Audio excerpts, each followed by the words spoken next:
All right, problem 12, page 15. The specific weight, in other words, weight per volume of brass, is 520 pounds per cubic foot. Is that pounds force or pounds mass? It's a weight. Weight is a measure of force, isn't it? Not mass. And so this must be pounds force. Determine the density in mass per volume in SI units. Use an appropriate prefix. This would help if I'd write down the problem number. There we go. So we've got what? Specific. Does anybody know the symbol for specific weight?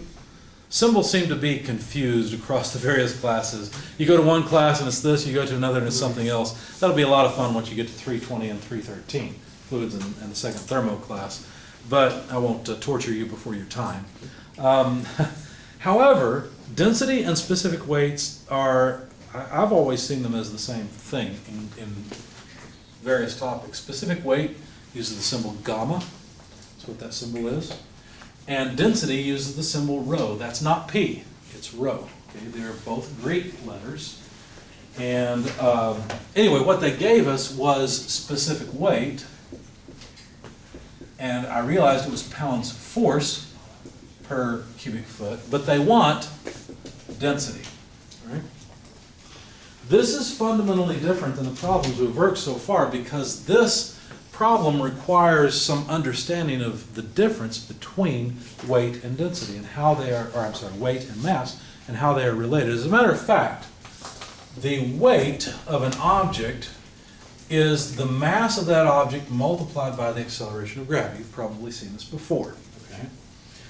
And then things get confusing in the English system because we've got two different units for mass. One is slugs, one's pounds mass. Turns out that something that is 200 pounds mass will weigh 200 pounds force, but you still have to multiply it by 32.2.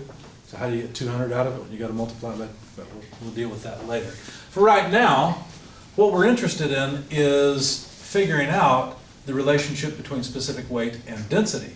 Well, specific weight is simply weight per volume, whereas the dimension, if you will, of density is mass per volume. You see?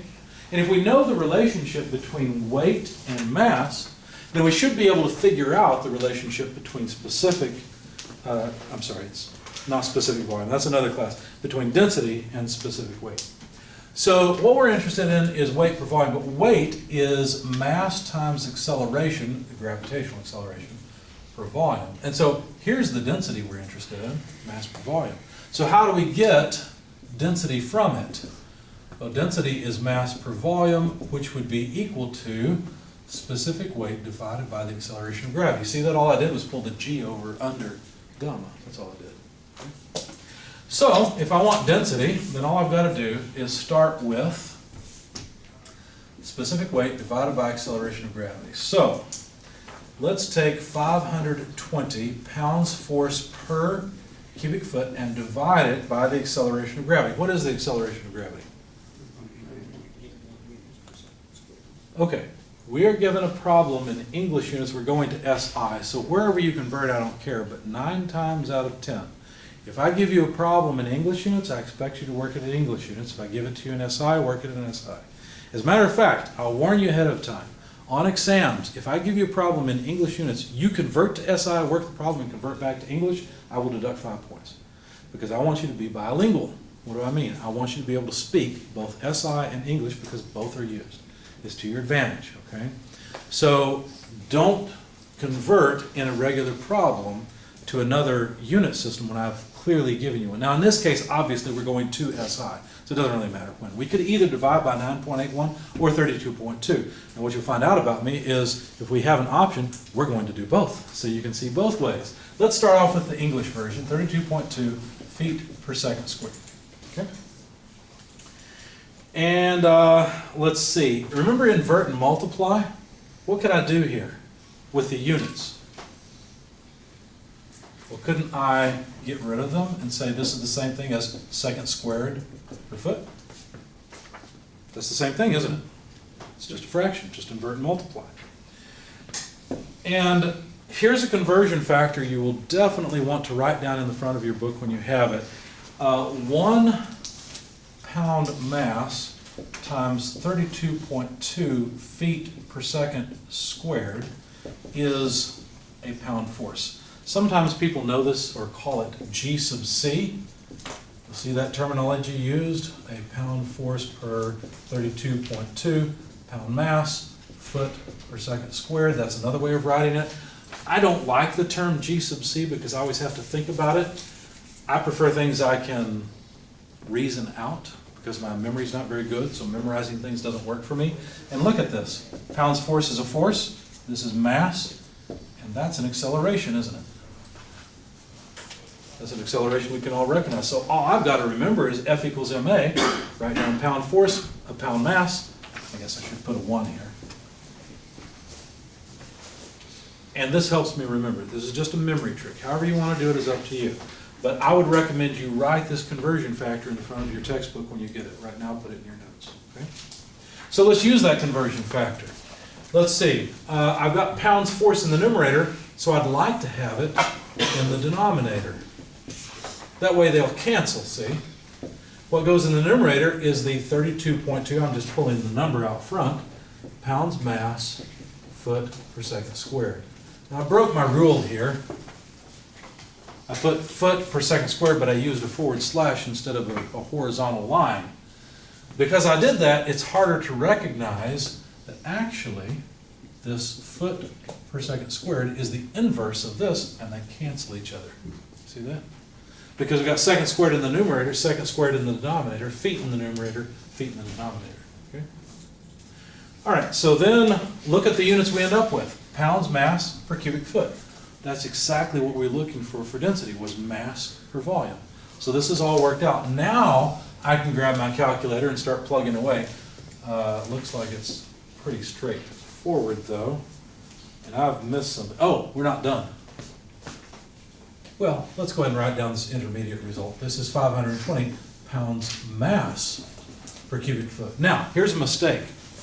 Well, density is equal to a specific volume in English units, because 520 pounds force per cubic foot is equal to 520 pounds mass per cubic foot. What's wrong with that statement? Weight and mass aren't the same thing, right? The numbers are the same, but one is talking about force that is a result of the Earth pulling on this stuff, whatever the stuff is. The other is an amount of mass that doesn't matter if you take the stuff to the moon, it still has the same amount of mass. But the moon will not apply the same force to that mass, you see? So the specific weight would be different on the moon. Your argument in the back of your head is, but I'm not going to the moon, so I don't care, right? Yeah, I get it. Well, let's keep multiplying because we need to get to SI. There are, let's see, why don't we go with this? 1 slug per 32.2 pounds mass. That takes care of the pounds mass. I'm multiplying over here, I'm just out of room.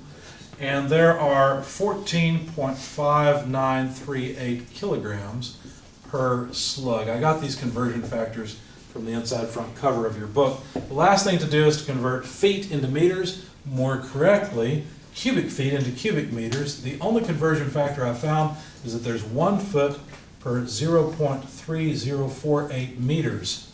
Will that take care of it? No, I'd have to do this 3 more times. But it's inconvenient to write this 3 times. So what do I do instead of writing it 3 times? Cube it. I should cube it. I shouldn't have done all that. I should have just cubed this, because this cube will work on the units and it will work on the numbers as if the numbers were there. See, it's the same thing. So now these are cubic feet, and then we'll cross off. And now these are cubic meters, but don't forget, I've got to take this 1 over 0.3048 cubed, right, in my calculator. Anyway, if you do all of that, punch all this into your calculator, it's not all that interesting. You end up with 8,323 kilograms per cubic meter, which, because of significant figures, I'd round to 8,300 kilograms per cubic meter. Notice we started off with essentially 2 significant figures. Okay? I know I'm probably out of time. Let me just finish this one quickly. So that was interesting. That was going to English units first. What if we had used 9.81 meters per second squared first? And by the way, you can write all this down if you want. But as soon as we're done with the class, I'm going to take it and scan it. You can just have my sheets if you like. Okay.